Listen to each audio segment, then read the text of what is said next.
जो दिल्ली का सिंहासन है उस सिंहासन को जब तक सीज नहीं करेंगे तब तक नरेंद्र मोदी अपने जिम्मेदारियों से भाग करेंगे। बता दें कि अभी नापी है मुट्ठी भर जमी हमने, आगे पूरा आसमान बाकी है। तो दिल्ली का सिंहासन जो है मेरा सब जीवन अर्पित ना होगा दिल्ली के दरबारों में, चाहे जीरो कट जाए मेरी खड़े खड़े बाजारों में। ये डबल इंजन की सरकार, 2 लोगों का व्यापार, 2 लोग खरीदेगा 2 लोग बेचेगा। जहाँ जहाँ डबल इंजन की सरकार है अनुराग ओझा वहाँ के इंजन को सीज कर देगा। 41 मजदूर टनल से निकाल लिए गए और नरेंद्र मोदी ने उसका क्रेडिट ले लिया, लेकिन जो मणिपुर बीते 6 महीनों से जल रहा है उसका क्रेडिट कौन लेगा? नरेंद्र मोदी लेंगे या वीरेंद्र सिंह लेंगे या कोई और लेगा?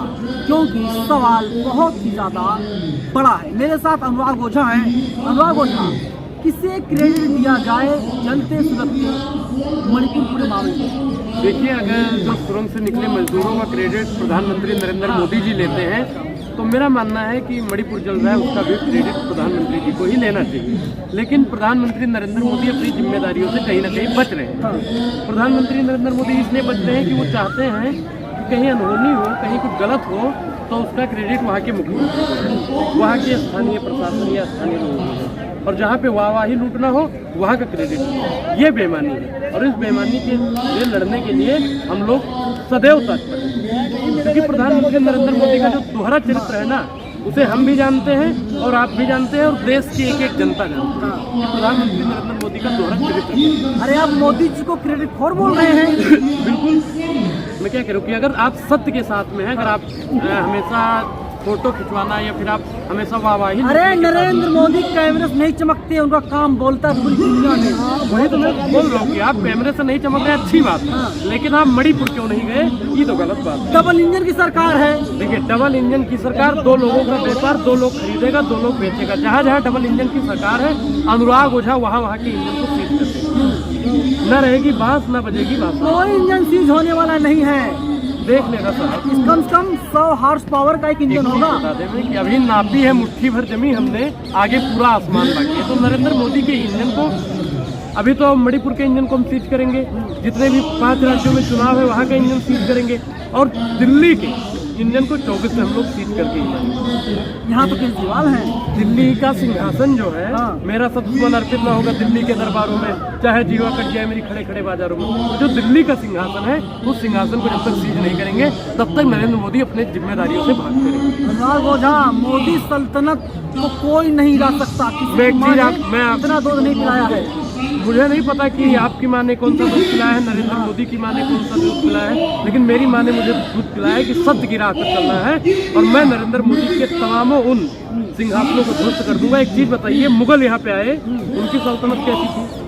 अंग्रेजों की सल्तनत थी है, जहाँ पे लोधियों का सल्तनत कैसा था? कई सल्तनत आई और कई सल्तनत यहाँ से धूल चाट के चली गई। तो नरेंद्र मोदी की भी सल्तनत धूल चाट के जाएगी और 24 में ही भारतीय जनता पार्टी खत्म हो जाएगी। ये लोग आए थे इतिहास दोहराने के लिए, मोदी जी आए हैं इतिहास बनाने के लिए। एक चीज बताइए, जो 5वीं फेल हो 4थी पास राजा हो, कौन फेल है? नरेंद्र मोदी। इतिहास का जिसे ज्ञान नहीं होता है वो आज अपने आप को भगवान साबित करने लगा। नरेंद्र मोदी से मैं इतिहास का पेज पूछना चाहता हूँ कि 12वीं क्लास में नरेंद्र मोदी जी पढ़े थे ना? पढ़े होंगे, पढ़े हैं कि नहीं पढ़े, बताओ भाई। अरे नरेंद्र मोदी जी एमए किया है पॉलिटिकल एंटायर साइंस से। अच्छा, अब उन्होंने एमए किया है तो इंटर के बाद में ही एमए होता है, बीए होता है। नहीं, वही तो इंटर जब पास करेंगे तभी तो बीए एमए करेंगे।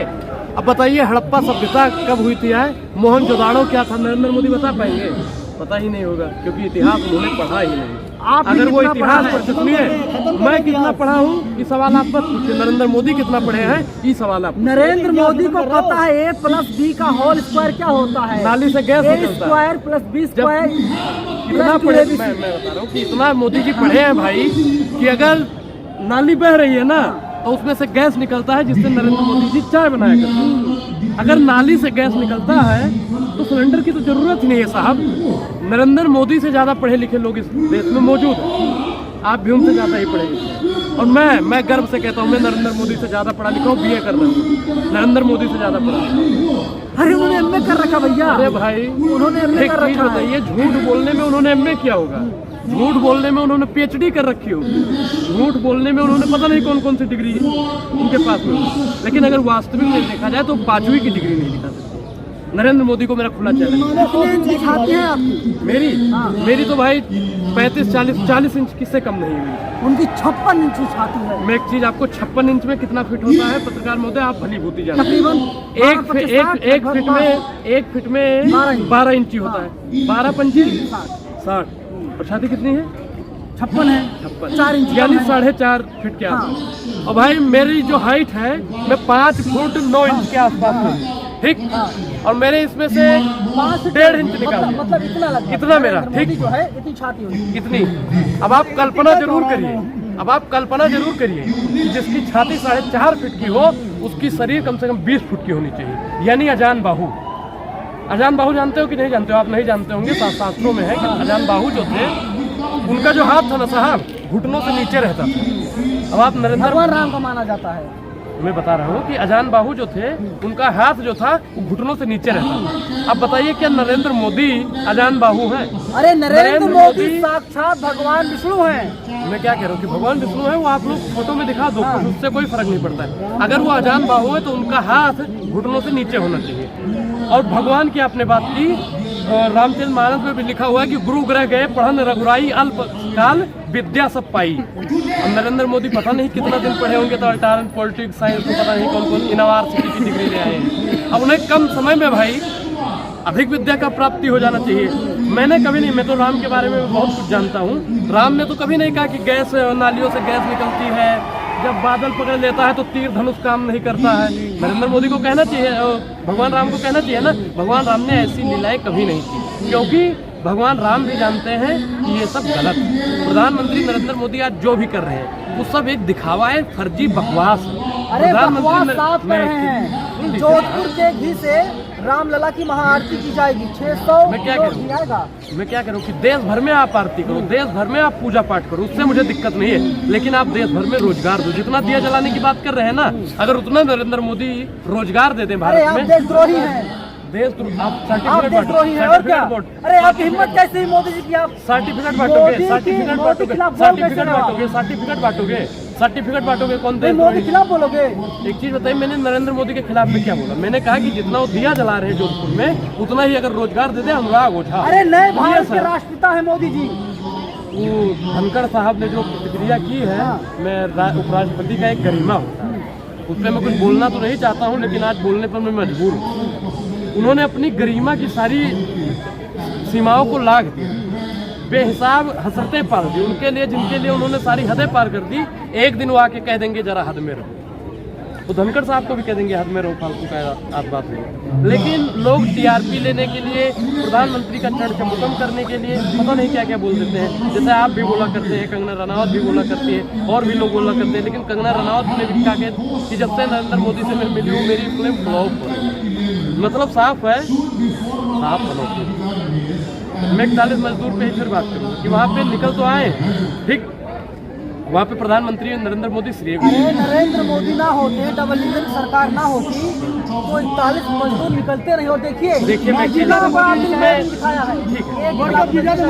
बहुत अच्छी बात है, मैं कह रहा हूँ कि मुआवजा राशि दे रहे बहुत अच्छी बात है, लेकिन एक चीज़ बताइए कि वहाँ पे धामी को क्रेडिट लेना चाहिए या नरेंद्र मोदी को लेना चाहिए, जो वहाँ पे काम किया, जिन लोगों ने वहाँ पे निकाला अपनी वैज्ञानिक तकनीकी से, विज्ञान से, उन लोगों को क्रेडिट लेना चाहिए। आप अगर एक ईमानदार और सच्चे पत्रकार होंगे तो आप अपनी प्रतिक्रिया जरूर। सबके सरदार मोदी जी हैं, सरदार ही लेगा। देखो एक वो है ना, कितने आदमी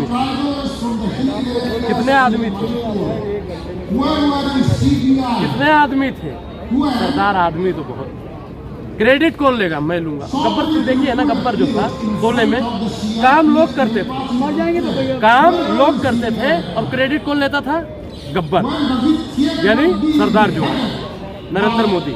मान लो गब्बर फिल्म चल रही है और नरेंद्र मोदी उसके 16 चल रही है, नरेंद्र मोदी उसके सरदार बने हुए हैं, और जो लोग हैं काम करने वाले। मैं आपसे सवाल पूछता हूँ, मैं सवाल पूछता हूँ, अगर मैं कहूँ यहाँ पर 20 फीट गड्ढा खोदिए, यहाँ से डीजल की चोरी मिलेगा, 1 मिनट रुक जाइए।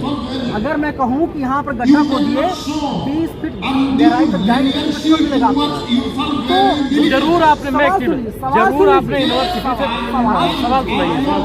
नरेंद्र मोदी से सवाल नहीं पूछ पाते। जो गड्ढा खोदेगा उसे क्रेडिट दिया जाएगा, या मैंने बताया कि गड्ढा खोदने पर पेट्रोल निकलेगा? ठीक आप है, बताइए। मैं एक चीज, पेट्रोल निकल आया तो क्रेडिट आप लोगे, और पेट्रोल अगर नहीं निकला तो क्रेडिट कौन लेगा? मजदूर लेंगे वो। अगर पेट्रोल नहीं तो निकला, आप मानिए ना भैया, टनल सुनिए मोदी के नेतृत्व से कुछ हुआ? साइंस का भाई, जब नरेंद्र मोदी पैदा नहीं हुए थे उससे पहले साइंस आ गई। साइंस का आविष्कार किसने किया? नरेंद्र मोदी ने किया था। है जो नाली से गैस बनाते आप उसे साइंटिस्ट कह देते हो। वहाँ पे 3 मुसलमान भाई भी थे जिन्होंने काम किया, और मुसलमानों को 24 घंटा गिरिया था। सबसे ज्यादा धार्मिक प्रशासन। महंगाई का जिम्मेदार कौन है? वो ना विश्वकर्मा बोलते हैं। उन्हीं के पार्टी के लोग हैं भाई। बेरोजगारी का जिम्मेदार कौन है? वही लोग हैं। मतलब कुछ भी हो उसका जिम्मेदार मुसलमान है। तो अगर आप 3 मुसलमानों का उनका नाम नहीं, क्यों? क्योंकि वो मुसलमान है। आप बिगड़े हुए पंडित हैं। मैं एक सनातनी पंडित हूँ। मेरी देखो, मैं एक सनातनी पंडित हूँ और मैं सत्य की राह पर चलता हूँ। मैं देश के तमाम लोगों को सत्य की राह पर चलाने के लिए प्रेरित करता हूँ। जो सुप्त चेतना में पड़े हुए मैं उन्हें जगाने आया हूँ। देशद्रोहियों को उनकी औकात दिखाना है। जो देशद्रोही कौन देशद्रोही है? जो देश में विरोधी गतिविधियां, जो देश विरोधी हुआ, जो सुरंग में वहाँ पे क्रेडिट लेने के लिए चला जाता है, मणिपुर नहीं जाता है। आप देख लो कि मणिपुर के लोग भी आए हैं, लेकिन प्रधानमंत्री नरेंद्र मोदी का कोई मतलब ही नहीं है। बीजेपी का कोई नेता मणिपुर के बारे में कुछ बोलता ही नहीं है। ये प्रधानमंत्री नरेंद्र मोदी की एक नाकामयाबी है। और ये प्रधानमंत्री नरेंद्र मोदी जो ताज पहन रहे हैं ना, 24 में इनको कांटे का ताज पहनाया जाए। चलिए 24 में कांटे का ताज पहनाया जाए। कौन पहनाएगा कौन नहीं पहनाएगा आने वाला वक्त बताएगा। लेकिन इतना जरूर है कि अनुराग ओझा लगातार सरकार की नीतियों का खुलासा करते हैं, सरकार की नीतियाँ उसके बारे में बताते हैं कि नरेंद्र मोदी किस तरीके से देश को बर्बाद कर रहे हैं। ये कहना है अनुराग ओझा का, लेकिन सवाल वही बना हुआ है। उत्तराखंड के उत्तरकाशी के टनल से 41 मजदूरों को सुरक्षित निकाल लिया गया 17 दिन के बाद। तो उसका क्रेडिट मोदी ले रहे हैं, बीजेपी के मुख्यमंत्री धामी साहब ले रहे हैं। लेकिन बीते 6 महीनों से मणिपुर जल रहा है, उसका क्रेडिट नरेंद्र मोदी क्यों नहीं ले रहे हैं? बड़ा सवाल यही बना हुआ।